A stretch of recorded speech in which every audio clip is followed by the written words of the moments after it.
जो सृष्टि के आदिभूत रचना करता पालन करता है, जिनके पवित्र शिव नाम संकीर्तन से सब पापों का नाश होता है, जिनके चरणों में प्रणाम करने से सब प्रकार के ताप, सब प्रकार के दुख दूर हो जाते हैं, जो परम दयालु हैं, परम कृपालु हैं, ऐसे दया के सागर भगवान महादेव जी के चरण कमलों में हम सब मिलकर के सादर प्रणाम करते हैं। बोलो शंकर भगवान की। भगवान महादेव के चरित्र शिव पुराण के माध्यम से यहाँ पर हम लोग सुन रहे हैं।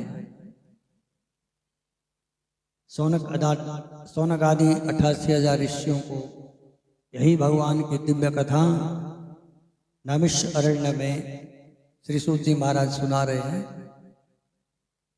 और इसी कथा को सुनने के लिए नारद जी अपने पिता ब्रह्मा जी के पास कथा सुनने के लिए जाएंगे। तो कल हम कथा सुन रहे थे कि नारद जी विवाह करना चाहते थे, लेकिन भगवान ने उनका विवाह नहीं होने दिया। बोलो जय सिया राम। सुनी थी ना कथा कल। तो मतलब जिसका विवाह हो जाता है उसके ऊपर भगवान की कृपा होती है, और जिसका विवाह नहीं होता उसके ऊपर भगवान की अति कृपा होती है? बोलो जय सिया राम। इसीलिए तो करने नहीं दिया भगवान ने उनका विवाह। भगवान ने विचार किया कि इसकी शादी होगी, ये हमारा चेला है। भगवान के जो सबसे प्रिय भक्त हैं वो नारद जी हैं। नारद जी अनेक जगह भ्रमण करते रहते हैं और सब जगह की सूचना सबसे पहले नारद जी देते हैं भगवान को जाकर के। तो भगवान ने विचार किया होगा ये शादी वाले चक्कर में पड़ जाएगा तो फिर इसका जीवन जो है वो खतरे में पड़ेगा। इसलिए भगवान जिसकी शादी नहीं होने देते तो उसके ऊपर भगवान की अति कृपा है। बोलो जय सिया राम। और शादी होना या ना होना अपने बस की बात थोड़ी होती किसी की। वो तो जब जिसका जैसा टाइम लिखा है उसके अनुसार शादी हो ही जाती है। बोलो जय सिया राम। तो जब नारद जी की शादी में भगवान ने अड़चन डाल दी, अच्छा किसी की शादी हो रही हो और कोई अड़चन डाल दे और फिर उसकी शादी कभी ना हो, मतलब एक बार मौका मिला शादी होने का, ठीक है, और उसमें कोई अड़ंगा डाल दे, विघन डाल दे और फिर उसके बाद उसकी शादी कभी ना हो, तो जब जब उस आदमी को देखेगा वो कि इसने मेरा काम बिगाड़ा था, तो उस पर गुस्सा नहीं आएगा? हैं? तो नारद जी को जब भगवान ने मना कर दिया था ना शादी, बीच में भगवान ने अड़ंगा डाल दिया कि शादी नहीं हो इसकी, इसलिए तो नारद जी को बड़ा गुस्सा आया। तो हम लोग कथा सुन रहे थे कि जब नारद जी को गुस्सा आया तो गुस्सा इसलिए आया था कि उन्हें भगवान ने उनका बंदर का रूप बना दिया, बेइज्जती करवा दी। तो भगवान पहले ही बोल देते कि तुम्हारे लिए शादी करना ठीक नहीं है और ये बड़े झंझट है इसमें, इसलिए रहने दो। तो ये भी तो बोल सकते थे भगवान, लेकिन भगवान को लगा कि अब मैं ऐसा प्रवचन करूंगा तो इसको हमारा प्रवचन अच्छा नहीं लगेगा। ठीक है, अब किसी का 20 साल का बेटा मर जाए, उसको आकर के बोले कि किसके लिए रोते हो, आत्मा तो अजर है, अमर है, तो उसके बात समझ में आएगी? बोलो जय सिया राम। बात समझ में आएगी? तो कभी कभी प्रवचन तो अच्छे होते हैं, सही होते हैं, लेकिन समय के अनुसार वो प्रवचन हमारे ऊपर प्रभाव नहीं डालते, वो हमको अच्छे नहीं लगते। तो भगवान ये बोल देते कि भाई शादी करना ठीक नहीं है, रहने दो। तो भगवान ने विचार किया कि अभी ऐसे प्रवचन इसके आगे करेंगे तो ऐसी बात बताएंगे तो उसको अच्छे नहीं लगेगी, इसलिए दूसरा तरीका अपनाते हैं कि इसकी शादी ना हो। तब जब नारद जी को भगवान ने अपना बंदर का मुख उसको दे दिया नारद जी को, तो फिर वो उसमें सुना था हमने, उसमें स्वयंवर जहाँ पूरा था वहां गए नारद। तो नारद जी का जो चेहरा था, भगवान बड़े दयालु भी हैं, बंदर तो बना दिया लेकिन बंदर का मुख किसी को नहीं दिखा।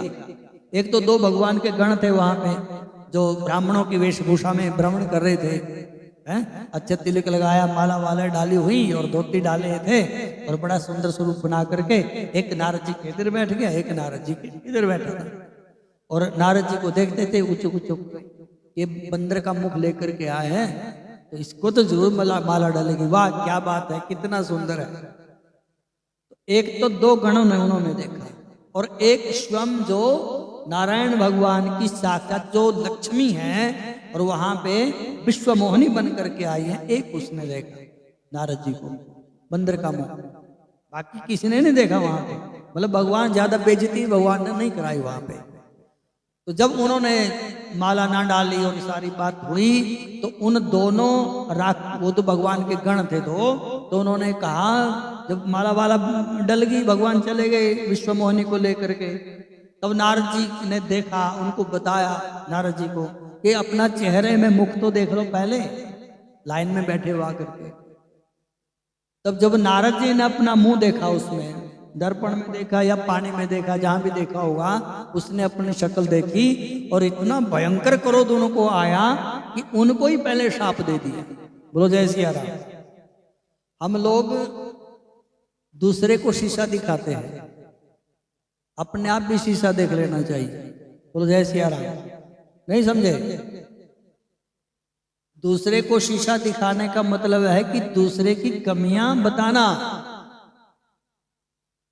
और जब हम दूसरे की कमी बताते हैं, अपनी कमी नहीं देखते, तो शिव पुराण के माध्यम से जब हम कथा ये सुनते हैं तो इसका अर्थ यही निकलता है कि वो राक्षस बनता है। कौन? जो दूसरे को दर्पण दिखाता है, दूसरे को शीशा दिखाता है, दूसरे की कमियां बताता है, अपनी कमी जो नहीं देखता। आपने एक बहुत प्रसिद्ध दोहा सुना होगा, बुरा जो देखन मैं गया बुरा ना मिले कोई, और जब देखा मन आपना तो मुझसे बुरा ना कोई। हम दूसरे की कमियां देखते रहते हैं तो कभी कभी अपनी कमियां भी देख लेनी चाहिए। तो नारद जी ने कहा कि अच्छा मुझे दर्पण दिखाते हो, हैं?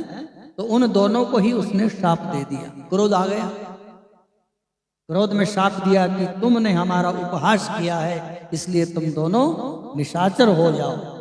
उनको शाप दिया और उनको शाप दे करके फिर कहाँ रुके वो, फिर कहाँ चले? फिर नारायण भगवान को शाप देने के लिए कि अभी बताता हूं उनको। व्यक्ति को जब क्रोध आता है, बोलो जय सिया राम, जब क्रोध आता है तो क्रोध उसकी बुद्धि को खा जाता है। बुद्धि को खाने का मतलब उसकी जो सोचने समझने की शक्ति है वो खत्म हो जाती है।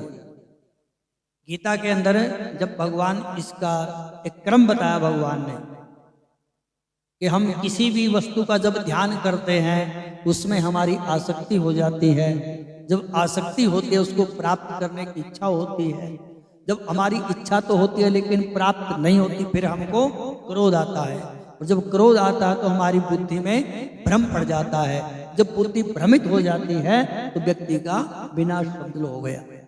तो भगवान गीता में कहते हैं कि ध्यायतो विषयान पुंसा संगस्ते सुपजायते संगात जायते कामा, संगात जायते कामा, कामात क्रोध विजायते, क्रोधात भवति सम्मोहा, सम्मोहात स्मृति भ्रंशात, स्मृति भ्रंशात, स्मृति भ्रंशात, फिर उसकी वो बुद्धि नाश हो जाता है। ये श्लोक है पूरा उसमें।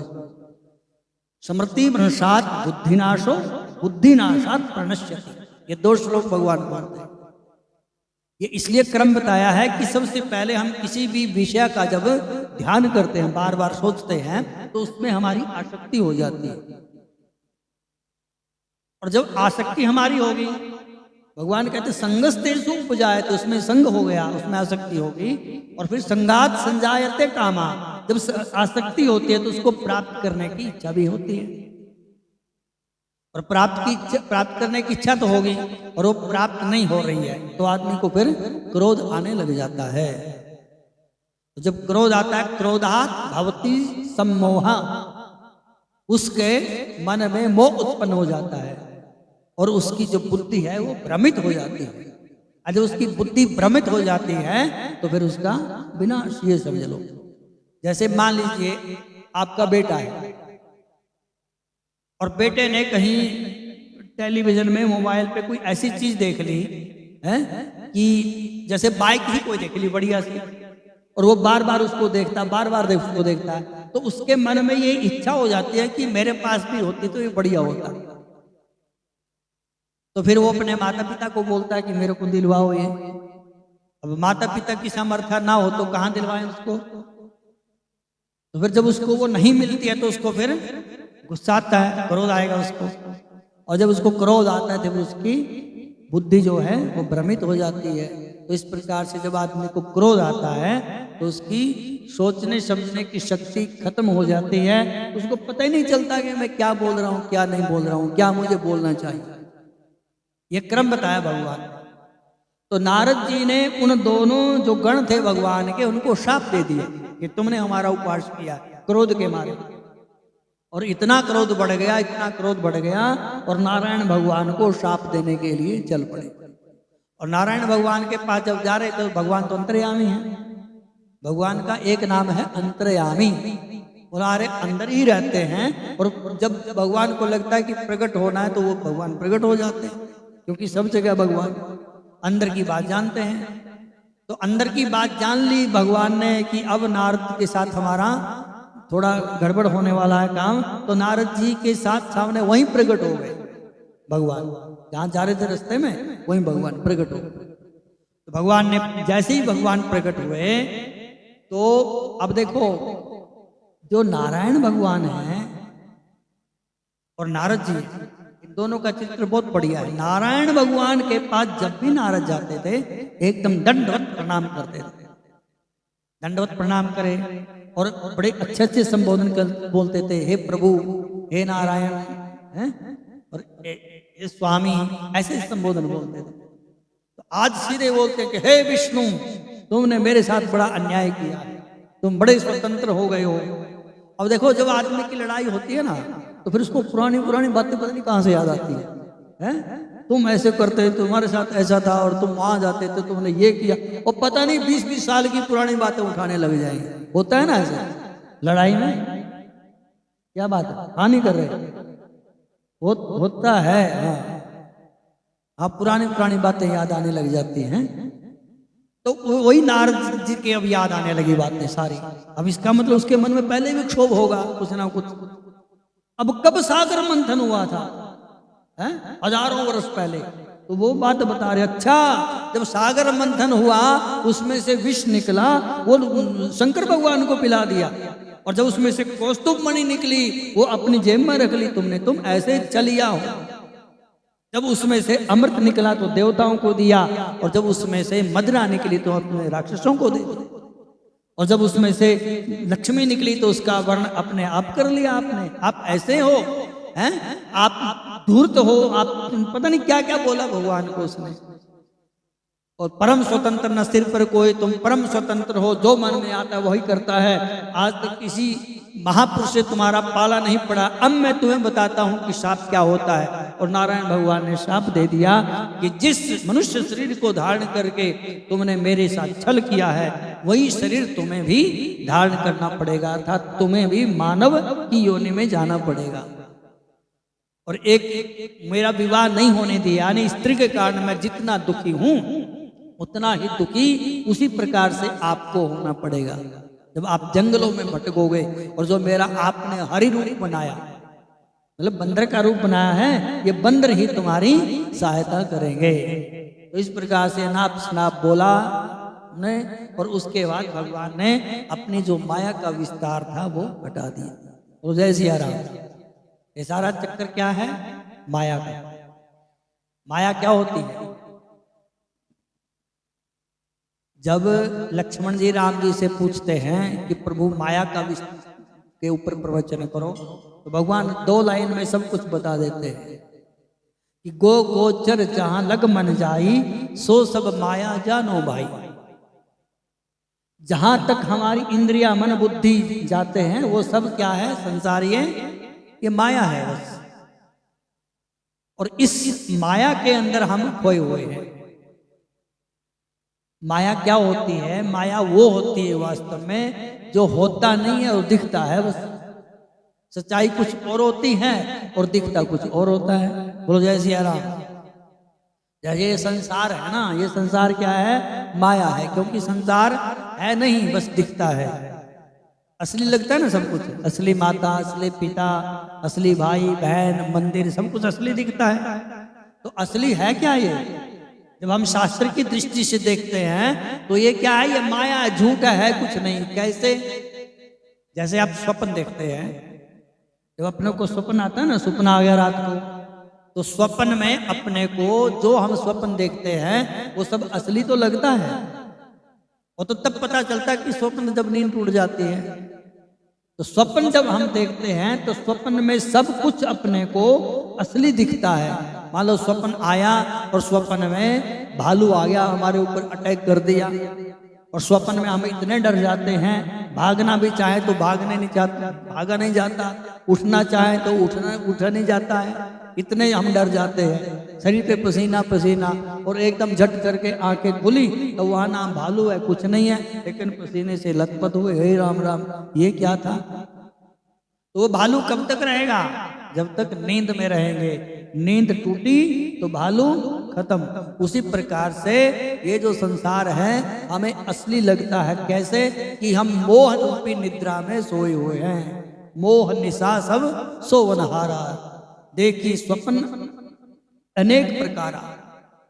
मोह रूपी निशा में हम सोए हुए हैं, इसलिए हम अनेक प्रकार के स्वप्न देखते हैं। तो अपने को ये जो संसार है ये भी सच्चा लगता है। ये संसार झूठा कब लगेगा? जब हमारी वो मोह रूपी निद्रा टूट जाएगी। मोह रूपी निद्रा कब टूटेगी? जब किसी महापुरुष के सत्संग से हमें बोध हो जाएगा, तब अपने को सब कुछ लगेगा, सब पता चल जाएगा। तो इसी प्रकार से भगवान ने जो अपनी माया डाली हुई थी, जिसमें भ्रमित हो गए थे नारद जी, माया का विस्तार भगवान ने हटा लिया। भगवान गीता में कहते हैं कि देवी ही ऐसा गुणमयी मम माया दुरत्यया, ये माम प्रपद्यन्ते माया मेताम तरंती थे। अर्जुन पूछता है कि प्रभु आपकी माया कैसी है? बोले त्रिगुणात्मक माया है। बोलो जय सिया राम। त्रिगुणात्मक माया मतलब 3 गुण है इस माया में। ये रजोगुण भी रहता है, तमोगुण भी रहता है और सतोगुण भी रहता है। त्रिगुणात्मक माया है ये। देवी ही ऐसा गुणमयी, त्रिगुणमयी है। और मम माया दुरत्यया, दुरत्य का मतलब इससे पार बड़ी मुश्किल से जाया जाता है, बहुत दुर्गम है ये।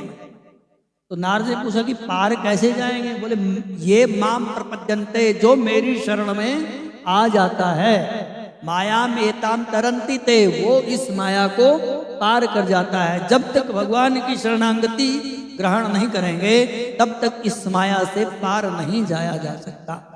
ये भगवान की माया है। बड़े मुश्किल काम है माया से पार जाना, लेकिन चला जाता है कौन? जो भगवान की शरण में आ जाता है। फिर उसको सब कुछ जो सच्चा है वो सच्चा दिखाई पड़ता है, दिखने लग जाता है। बोलो जय सिया राम। तो मदारी होता है ना, मदारी जो जादू करता है, उसके पास एक लड़का होता है उसके साथ का, उसको क्या बोलते हैं? जमूरा बोलते हैं उसको, हैं? जमूरा होता है ना। अब वो उसके ऊपर कपड़ा डाल देता है और फिर उसके साथ जादू करता है। वो कोड वर्ड होते हैं उनके। अब जो हम जैसे देखते हैं वो तो अचंभित हो जाते हैं, लेकिन जो जमूरा है उसको सब पता है, कि ये क्या कर रहे हैं, कब बोलना है, कैसे करना है, उसको सब पता होता है। तो जो माया हमको दिखती है उसकी माया का प्रभाव हमारे ऊपर पड़ा हुआ है, वो उस जमूरे के ऊपर नहीं पड़ता। इसी प्रकार से जो भगवान की शरण में चले गए हैं, यानी भगवान के जो जमूरे बन गए हैं, तो उनके ऊपर माया का कोई प्रभाव नहीं पड़ता है। वो सत्य दिखता है उनको सबको। लेकिन जब तक भगवान की शरणागति ग्रहण नहीं करेंगे, यानी जो भगवान बड़े जादूगर हैं उसके जमूरे जब तक नहीं बनेंगे तब तक काम चलने वाला नहीं है। तो भगवान ने वही माया जो नारद के ऊपर डाली हुई थी वो माया हटाई और नारद जी की चेतना लौटी। अब उसको पता चल गया कि यार मेरे से तो बड़ी भूल हुई है, ये तो बड़ा गलत काम कर दिया। भगवान के चरणों में दंडवत प्रणाम गिर पड़े। बोलो जय सिया राम। अच्छा, जब क्रोध आता है, क्रोध में लड़ाई हो जाती है, लड़ाई होती है ना, गाली गलौज जो भी है मुंह में आएगा सब बोलेंगे। जब क्रोध शांत हो जाता है, दोनों का शांत हो गया क्रोध, बोलो जय सिया राम, दोनों का मतलब समझ गए? हाँ, विशेष रूप से पति पत्नी होते हैं, बोलो जय सिया राम। जब दोनों का क्रोध शांत हो जाता है तो फिर पता चलता है कि ओ ये तो कुछ नहीं, बेकार था, ये तो लड़ाई वैसे ही थी। हमारे महात्मा लोग कहते हैं कि जो क्रोध होता है, जो लड़ाई होती है, उसकी शुरुआत मूर्खता से होती है। कहाँ से होती है? मूर्खता से। मतलब जो दो आदमी लड़ते हैं तो दूसरा उनको मूर्ख समझता है कि मूर्ख है। शुरुआत मूर्खता से और अंत पश्चाताप से, और इसके बीच में कुछ नहीं है बस। तो नारद जी को जब क्रोध आया तो बड़ी बड़ी गालियां दी भगवान को, मतलब शब्द कहे ये वो सब। लेकिन अब नारद जी ने भगवान के चरणों में दंडवत प्रणाम किया, मतलब पश्चाताप हुआ, और भगवान को कहते हैं कि प्रभु मैंने आपको बहुत सारे अनेक दुर्वचन कहे हैं, शाप दिया, अब मुझे लगता है कि मेरे को बड़ा भारी पाप चढ़ गया मेरे ऊपर। तो भगवान ने कहा कि भाई कुछ नहीं, ये सब महादेव की माया है, कुछ ज्यादा चिंता मत करो। तो अर्जुन ने नारद जी कहते हैं कि मुझे क्या करना चाहिए जिससे मेरा ये जो संताप है मेरे अंदर वो खत्म हो जाए, मेरे पाप मिट जाए। तो भगवान नारायण ने वहां पे ये नहीं कहा कि हमारा नाम जप करो, हरि का नाम जप करो, राम का नाम जप करो, है नारायण नाम जप करो, ये नहीं बोला भगवान ने। भगवान कहते हैं कि जाई जपौ शंकर सतनामा, होई तुरंत मने विश्रामा। तुरंत मन में विश्राम मिलेगा कब? यदि आप भगवान महादेव के नामों का जप करोगे। तो नारद जी को नारायण भगवान ने बहुत सुंदर उपदेश किया कि ओम नमः शिवाय इस मंत्र का अनुष्ठान करो, और भगवान के जो अनेक चरित्र हुए हैं उन चरित्रों का श्रवण करो, और भगवान महादेव के जितने भी तीर्थ हैं सबकी यात्रा करो। जब तुम ऐसे काम करोगे, यात्रा भी करोगे, नाम जप भी करोगे, मंत्र का अनुष्ठान भी करोगे, भगवान की कथा को भी सुनोगे, तो धीरे धीरे तुम्हें शांति मिल जाएगी। तुम्हारे मन में जो तुम्हारा जो मन विचलित है, अशांत है, अतृप्त है, ये तृप्त हो जाएगा और शांत हो जाएगा यदि तुम भगवान की कथा को सुनोगे। मन में जब भी अशांति होती है तो भगवान की कथा सुननी चाहिए। सुनो, जब पढ़ने लग जाओ, नहीं तो घर में रामचरितमानस रखते हो सब लोग, बोलो जय सिया राम जी। रामचरितमानस सबके हैं। अब यहाँ पर एक दो चार तो ऐसे ही होंगे जिनको यही नहीं पता होगा कि रामचरितमानस होता क्या है, बोलो जय सिया राम। यदि आप सनातनी हैं तो आपके घर में रामचरितमानस होना चाहिए। यदि आप सनातनी हैं तो आपके घर में गंगा जल होना चाहिए, और यदि आप सनातनी हैं तो आपके घर में तुलसी होनी चाहिए। ठीक है? धर्म ग्रंथ हमारे जो श्रीमद् भगवत गीता है, भागवत पुराण है, रामचरितमानस है, इनको रखना चाहिए घर में। और यदि ये घर में नहीं है ना, गंगा जल है, पड़ोसी जब घर में कोई काम होता है तो पड़ोसी से गंगा जल मांग करके लेके आते हैं, नहीं, अपने घर का गंगा जल होना चाहिए। तुलसी की सेवा करो हर रोज, स्वाध्याय करो, 6 काम तो हर रोज करने चाहिए। स्नानम दानम जपो होमा स्वाध्याय देवार्चनम यस्मिन् दिने न सेवन्ते सा दिवसो वृथा निर्णाम। स्मृतिकार कहते हैं कि 6 काम व्यक्ति को प्रतिदिन करने चाहिए। सबसे पहले स्नान, स्नान करते हो, बोलो जय सिया राम।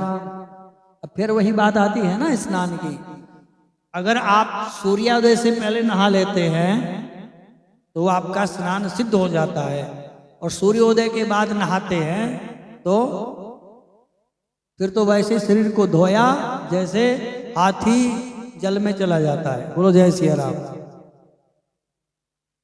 और स्नान करने के बाद भगवान की पूजा होनी चाहिए, तब स्नान सिद्ध होता है। प्रतिदिन व्यक्ति को दान करना चाहिए, थोड़ा बहुत जितना हो सके। अपना जो गुरु मंत्र मिला है आपको, गुरु मंत्र का जप करना चाहिए, भगवान के नाम का जप करना चाहिए। बोलो जय सिया राम। अब कितने लोग हैं करते होंगे जो नाम जप करते हैं? वो करते हैं माता जी, और माला लेकर करे तो बहुत बढ़िया। नाम जप करना चाहिए हर रोज, और नाम जब जब करते हैं तो उसको घटाना नहीं चाहिए, बढ़ाना चाहिए। चौथे नंबर पे होम, हवन करना चाहिए प्रतिदिन। स्नानम दानम जपो होमा, हवन करना चाहिए। पांचवें नंबर पे है स्वाध्याय।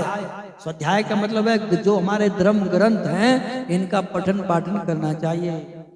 पढ़ते हो? हाँ, पढ़ना चाहिए हर रोज।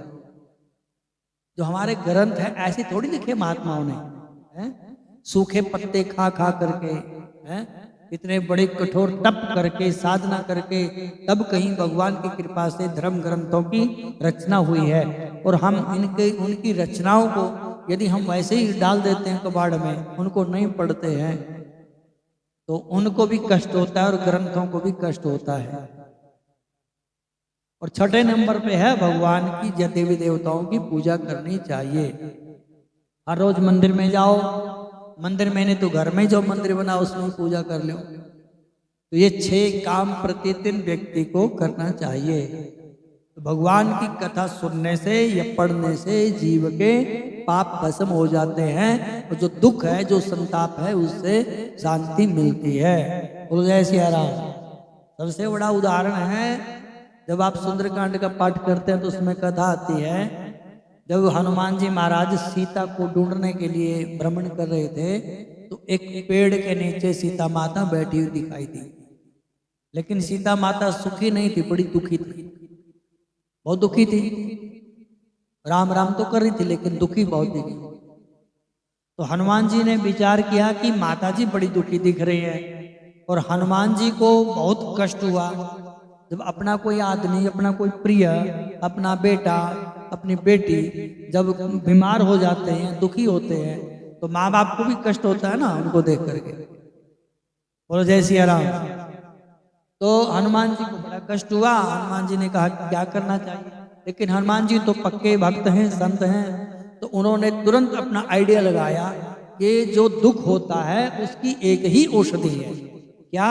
कि भगवान की कथा सुननी और सुनानी चाहिए। तो तुरंत झट ऊपर चढ़ गए, सूक्ष्म रूप बना करके पेड़ के अंदर बैठ गए चुप करके पत्तों में, और नीचे बैठी हुई थी माता सीता, और सीता माता जी को उन्होंने राम जी की कथा सुनानी प्रारंभ की। और जैसे ही उन्होंने कथा सुनाना प्रारंभ किया, उसी समय सीता माता एकदम प्रसन्नता से खिल गई और सारा दुख उनका दूर हो गया। तो तुलसीदास जी लिखते हैं वहां पे, रामचंद्र गुण वर्णई लागा, सुनते सीता कर दुख भागा।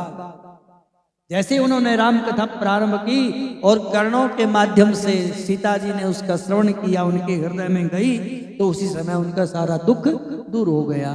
तो भगवान नारद जी को ये कहना चाहते हैं कि जब तक भगवान की कथा नहीं सुनोगे और भगवान के नाम का जप नहीं करोगे, कौन से भगवान? महादेव, शिव, अपना नाम नहीं लेते। भगवान ने ये विचार किया होगा कि अभी अभी तो मेरे से लड़ रहा था ये, अभी मैं अपना ही नाम लूंगा कि मेरा नाम ले ले, मेरा नाम जप ले, पता नहीं इसकी श्रद्धा होगी कि नहीं होगी। इसलिए भगवान कहते हैं कि जाई जपो शंकर सतनामा। जाई का मतलब जाओ, यहां से जाओ और शंकर भगवान के जो पवित्र नाम है उनका तुम जप करो, और इससे तुम्हें हृदय में विश्राम मिलेगा, शांति की स्थापना होगी। ये उन्होंने उपदेश किया है, और नारद जी ने वहां पे उनके चरणों में नमस्कार किया और भगवान वहां से अंतर्धान हो गए। बोलो जय सिया राम। और इसके बाद फिर नारद जी अनेक क्षेत्रों की उन्होंने यात्रा की। जब नारद जी यात्रा कर रहे थे तो वही 2 गण भगवान के, महादेव के, जो पंडित जी बने हुए थे, तो वो रास्ते में मिले नारद जी को। नारद जी के चरणों में दंडवत प्रणाम किया तो उन्होंने कहा कि मुनिवर देखो हमारा दोष क्या है, आपने हमें शाप दिया है, अब कुछ ऐसा अनुग्रह करो कि हमारा ये जो शाप है ये खत्म हो जाए। तो नारद जी ने कहा कि देखो भाई वो शाप तो दे दिया, लेकिन हाँ अनुग्रह भगवान करेंगे। तूने कहा कि हमें तुम्हें निशाचर होने का शाप दिया है, तुम राक्षस बन जाओ, कि तुम्हारी वृत्ति ऐसी थी। तो नारद जी कहते हैं कि हम तुम्हें इस जब श्राप तो दिया वो तो लगेगा ही, लेकिन तुम किसी अच्छे ब्राह्मण के ऋषि के घर में उत्पन्न होंगे और तुम इतने बरिबंड होंगे, इतने महान होंगे कि नारायण भगवान को तुम्हारा उद्धार करने के लिए पृथ्वी पर अवतरित होना पड़ेगा। तो नारद जी ने कहा कि उस प्रकार से जब भगवान के हाथों से तुम्हारा कल्याण होगा तो तुम फिर भगवान के पास पहुंच जाओगे। तो वही जो गण थे जिनको शाप दिया था, एक रावण बना उनमें से और एक बन गया कुंभकर्ण। उन्होंने जो सीता चुराई थी, जो वही राक्षस थे। तो उसके बाद रावण और कुंभकर्ण का कल्याण करने के लिए भगवान नारायण राम के रूप में अवतरित होते हैं और उनका कल्याण करते हैं। बोलो जय सिया राम। इसके बाद नारद जी महाराज सूत जी कथा सुनाते हैं कि ऋषियों, नारद जी ने भगवान से ये उपदेश लिया कि शंकर भगवान के तीर्थों में जाओ, उनका दर्शन करो, उनकी कथा सुनो और उनका नाम जप करो, तब तुम्हारे हृदय में विश्राम होगा। ऐसा बोल करके वहां से चले जाते हैं और जहां जहां भगवान महादेव के दिव्य शिवलिंग बने होते हैं, दिव्य मंदिर होते हैं, दिव्य स्थान होते हैं, वहां वहां जाकर के भगवान के मंदिर में शंकर जी का खूब रुद्राभिषेक करते हैं और बैठ करके खूब भगवान के नाम का जप करते हैं नारद जी। और इस प्रकार करते करते करते जब वो काशी में पहुंचे, काशी भगवान की सबसे प्रिय नगरी है महादेव। हमारे जो 7 पुरियां बताई गई हैं, 7 पुरियों में किसी भी एक पुरी में व्यक्ति का शरीर छूट जाता है तो उसको मुक्ति मिलती है। ये सिद्धांत है। अयोध्या, मथुरा, माया, काशी, काशी, अवंतिका, पुरी द्वारावती चैवा सप्तैता मोक्षदायिका। सबसे पहले नंबर पे अयोध्या है। अयोध्या कोई तीर्थ यात्रा में गया हो और देव योग से वहां पे शरीर छूट जाए तो उसको साकेत धाम, भगवान का धाम, उसको प्राप्त हो जाता है। मथुरा में किसी का शरीर छूट जाए और काशी में तो पक्का ही है। काशी में तो जो व्यक्ति मरणासन होता है ना, तो भगवान सूक्ष्म रूप धारण करके उसके कान के पास बैठ जाते हैं महादेव। और जब वो मरने लगता है तो भगवान उसको जबरदस्ती राम राम बुलवा देते हैं, मंत्र देते हैं उसको, बोले राम राम बोलो। तो भगवान महादेव राम राम बोलते हैं, उसे बुलवा देते हैं। काशी में जिसका सिर छूटता है तो उसके बाद वो भी सीधा मुक्ति को प्राप्त होता है, उसका भी आवागमन खत्म हो जाता है। अयोध्या, मथुरा, माया, माया बोलते हैं हरिद्वार को। हरिद्वार में भी कोई कावड़ लेने गया और कावड़ भरने लगा गंगा जी में और वहीं बह गया है, तो शास्त्र के अनुसार ये प्रमाणित होता है कि उस व्यक्ति को गति प्राप्त होती है जिसका हरिद्वार में शरीर छूट जाता है। बोलो जय सिया राम। कांचीपुरी, कांची 2 हैं, एक विष्णु कांची, एक शिव कांची है। तो वहां पे भी किसी का शरीर छूटे तो वो व्यक्ति भी सदा सदा के लिए मुक्त हो जाए। तो ये 7 पुरियां बताई गई हैं, अयोध्या, मथुरा, माया, काशी, कांची, अवंतिका। अवंतिका बोलते हैं उज्जैन को, यहाँ महाकाल है। गए आप लोग कोई? जय श्री राम बोलो। उज्जैन महाकाल, वहां भी किसी का शरीर छूट जाता है तो वहां भी, वो भी महादेव की नगरी है, तो वहां भी शरीर छूटने से जीव को मुक्ति प्राप्त होती है। तो ये 7 पुरियां हैं, इन पुरियों में किसी में भी शरीर छूटे, विशेष करके काशी। काशी में एक संत रहते थे मार्कंडेय ऋषि, बोलो जय सिया राम। तब उन्होंने विचार किया कि कोई पुण्य आत्मा हो तो भी वो पार हो जाता है, वो तो ठीक है पुण्य आत्मा, लेकिन कोई पापी आदमी वो भी पार हो जाए, ये तो बात हजम नहीं हुई कुछ। तो मार्कंडेय ऋषि ने विचार किया कि ये पवित्र धरती नहीं है, यहाँ से चले। अब यहाँ तो सब टका शेर, वो क्या बोलते हैं, खाजा और टका शेर बाजी। अंधेड़ नगरी चौपट राजा, टका शेर बाजी और टका शेर खाजा। सुने का होती, बोलो जय सिया राम। कहावत सुनी है ना, मतलब आप तोरी खरीदने के लिए जाओ तो वो भी 1 रुपया किलो, और काजू खरीदने के लिए जाओ वो भी 1 रुपया किलो। ये बात बनी कोई? इसलिए कहा कि अंधेर नगरी चौपट राजा, तो जहां पर ऐसी व्यवस्था होती है वहां पर नहीं रहना चाहिए। तो मार्कंडेय ऋषि कहते हैं कि जो पापी है वो भी मुक्त हो जाए भाई, और जो पुण्य आत्मा है वो मुक्त हो जाए, तो हम ऐसे स्थान पे तो रहेंगे नहीं। उन्होंने उठाया अपना कमंडल आसन वासन और वहां से चल पड़े। जब काशी से निकलने लगे तो महादेव प्रकट हो गए बीच में। महादेव ने कहा कि महाराज बाबा जी कहाँ जा रहे हो? तो उन्होंने कहा कि भोलेनाथ आपका तो ये सब खरे खोटे सब चलते हैं यहाँ। एक भगवान का दरबार ऐसा है जहां पर खरे खोटे सब बराबर देखे जाते हैं। बोलो जय सिया राम। हैं आप 20 का नोट फटा हुआ चढ़ाओ और चाहे नया चढ़ाओ, भगवान के दरबार में सब चलते हैं। और सबसे बड़ी बात यह है कि जो कहीं नहीं चलता वो कहां चलता है? हाँ, गुल्लक में चल जाता है। बोलो जय सिया राम। जो कहीं नहीं चलेगा वो गुल्लक में चल जाता है। और इसका मतलब ये है कि जब सब लोग जिसको तिलांजलि दे देते हैं, जिसको कोई स्वीकार नहीं करता है, वो भगवान के चरणों में आ जाए तो भगवान उसको स्वीकार कर लेते हैं। बोलो जय सिया राम। ये तो नोट तो एक उदाहरण के रूप में बताया गया ना, मतलब भगवान के यहाँ खरे खोटे वो सब चलते हैं। तो मार्कंडेय ने कहा कि महाराज ये कौन सा न्याय है भाई? यहाँ सब चलते हैं, वो जो पापी है वो भी मुक्त हो जाए और जो पुण्य आत्मा है वो मुक्त हो जाए। भगवान ने कहा कि ये तुम्हारे बात अभी समझ में नहीं आई है, अब मैं तुम्हें एक कथा सुनाता हूँ। भगवान बोले उनको, तो भगवान ने अपनी लीला प्रकट की वहां पे। भगवान बोले कथा सुनाता हूँ। इतने में 4 औरतें आई, महिला 3 महिलाएं आई, उनके सिर के ऊपर घास की गठड़ी रखी हुई थी। तो महादेव को देख करके उन्होंने घास की गठड़ियां रखी थी नीचे, और महादेव को प्रणाम किया। भोलेनाथ बाबा प्रणाम। तो उन्होंने पूछा महादेव ने कि इसमें क्या है ये? बोले घास है। बोले तो अलग अलग दिख रही है। कहता हाँ महाराज, हम एक ही घर की हैं और हमको अलग अलग टाइप की 3 प्रकार की घास मंगाई है। तो भगवान ने कहा कि इसको घास को रखो यहाँ पे। तो भगवान ने वो घास रख दी वहां पे। तो 3 टाइप की घास थी। एक थी सूखी घास, एक थी बिल्कुल एकदम गीली ताजी घास, और एक थी मिली जुली घास। बोलो जय सिया राम। तो भगवान ने कहा कि इसको जलाओ।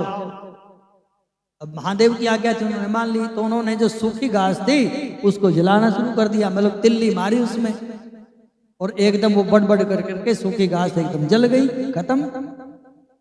फिर भगवान ने कहा कि जो गीली और सूखी है इसको भी जलाओ। फिर उसको भी जलाया। अब उसको फिर थोड़ा टाइम लगा जलने में, क्योंकि गीली और सूखी दोनों थी। फिर भगवान ने कहा कि इसको भी जलाओ।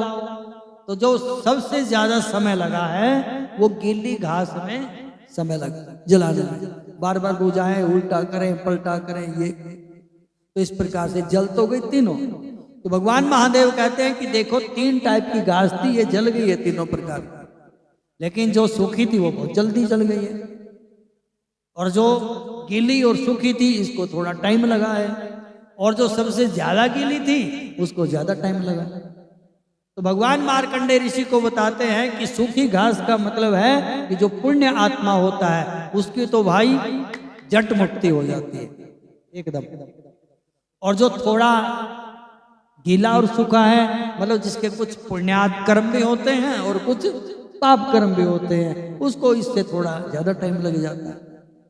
तो मार्कंडेय ऋषि कहते हैं कि ये जो गीली है, बोले ये सारे पाप आत्मा जिसने अपने जीवन में कोई सत्कर्म नहीं किया है, वो इस गीली घास की तरह उसको थोड़ा करंट लगता है, झटका लगता है, थोड़े दुख होते हैं, तकलीफें होती हैं, तो वो थोड़ा ज्यादा कष्ट में रह करके ये घास जिस प्रकार से घास जली है उसको मुक्ति तो मिलती है, लेकिन इस घास की तरह थोड़ी देर में और ज्यादा कष्ट सहन करके मुक्ति मिलती है। तो जब भगवान ने ये सारी बातें उनको बताई तो मार्कंडेय ऋषि ने कहा कि ठीक है प्रभु, अब तो हम यहीं पे ही रहेंगे। इसलिए मार्कंडेय ऋषि ने अपना वहीं पे डेरा डाल दिया और वहीं पे रहने लगे। तो तो काशी में किसी की भी मृत्यु होती है, कोई पुण्य आत्मा हो कोई पाप आत्मा हो, तो उसको अवश्य ही मुक्ति मिलती है।